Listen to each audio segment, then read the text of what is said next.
Hello friends, Bangla activity চ্যানেলে আপনাদের সবাইকে ওয়েলকাম। অবশেষে ধরা পড়ল মাধ্যমিকের প্রশ্ন ফাঁসের মূলচক্রী। তার পরিচয় জানলে আপনারা অবাক হবেন।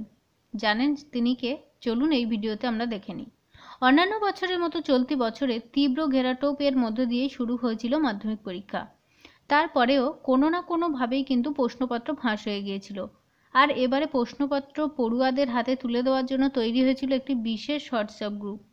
আর এই হোয়াটসঅ্যাপ গ্রুপের এবার মূল অ্যাডমিনকেই কিন্তু গ্রেপ্তার করলো মালদা পুলিশ। জানা গিয়েছে মালদা পুলিশ গ্রেপ্তার করেছে জীবন দাস নামে এক ব্যক্তিকে।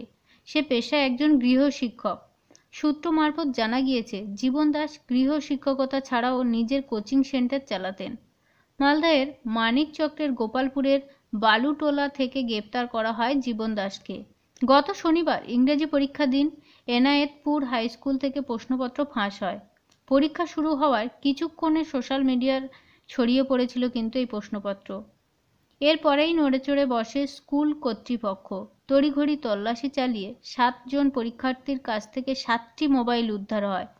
মোবাইল বাজেয়াপ্ত করা হয়, এমনকি ওই 7 জন পরীক্ষার্থীর পরীক্ষাও বাতিল করা হয়। প্রত্যেকেই গোপালপুর হাইস্কুলের। যে হোয়াটসঅ্যাপ গ্রুপ থেকে এই প্রশ্ন ফাঁস হয় বা সোশ্যাল মিডিয়ায় ছড়িয়ে দেওয়া হয়েছিল, সেই হোয়াটসঅ্যাপের অ্যাডমিন ছিলেন কিন্তু এই ধৃত জীবন দাস। যে স্কুলে ঘটনাটি ঘটেছে অর্থাৎ এনায়েত হাই স্কুলের হেডমাস্টার বদিউজ্জুল মাল সংবাদ মাধ্যমের মুখোমুখি হন।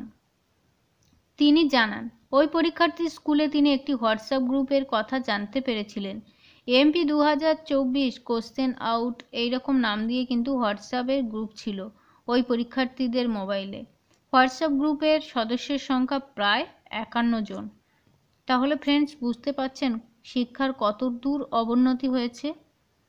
তো ফ্রেন্ডস, আপনারাই বলুন, এই রকম অযোগ্য অপদার্থ গৃহশিক্ষকের কী শাস্তি হওয়া উচিত?